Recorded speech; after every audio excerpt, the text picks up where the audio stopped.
আজকে আমার একটা স্বপ্ন পূরণ করার জন্য আরেকটা স্বপ্নকে ভেঙে একেবারে চুরমার করে ফেললাম। আসসালামু আলাইকুম, হ্যালো এভরিওয়ান।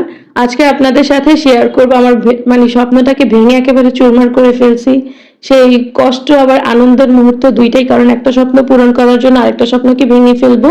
আর এই ব্যাংকটাকে আমি আজকে প্রায় 2 বছর যাবত ধরে একটু একটু করে টাকা জমাচ্ছি।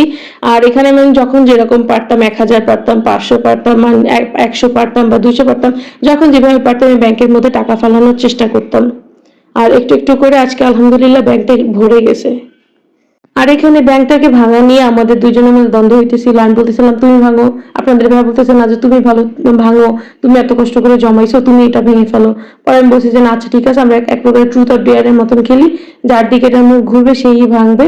তো এরকম দেখতে দেখতে শেষে দেখা গেছে আমার দিকে এটার মুখটা ঘুরে আসছিল। পরে সে বলতেছে যে আচ্ছা ঠিক আছে এবার তুমি ভাঙো। পরে আমি তারে বললাম যে না, আসো আমরা দুইজন মিলে একসাথে দুজনে হাতে নিয়ে তারপর ভেঙে ফেলি। বিসমিল্লাহির রহমানির রহিম, আউযু বিল্লাহি মিনাশ শাইতানির রাজিম, বিসমিল্লাহ।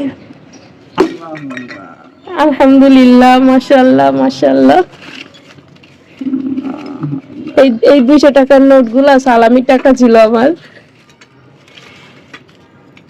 আলহামদুলিল্লাহ ব্যাংকের মধ্যে প্রায় 2 বছর যাবত আমি টাকা ফালাইতেছিলাম, মানে যখন যেরকম পারতাম।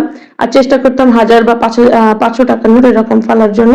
আর এখানে কিছু 100 টাকা বা 200 টাকার নোটও ছিল। আর এখন এগুলো সব একসাথে গুনে নিব। গুনে নেওয়ার পরে মানে দেখবো কত টাকা জমে। আর আমি আর হচ্ছে আপনাদের ভাইয়া দুইজন মিলে টাকাটা গোনা স্টার্ট করে দিছি। মাশাআল্লাহ আলহামদুলিল্লাহ, মানে আমি যেটা কল্পনাও করতে পারি নাই, আল্লাহ আমাকে অনেক দিছেন।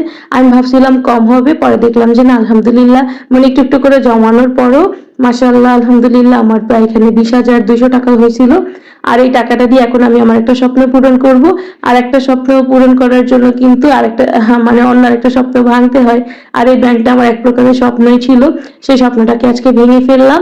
আর আপনাদের সাথে সেই ছোট্ট একটা আনন্দের মুহূর্ত শেয়ার করলাম। সবাই ভালো থাকবেন, আল্লাহ হাফেজ।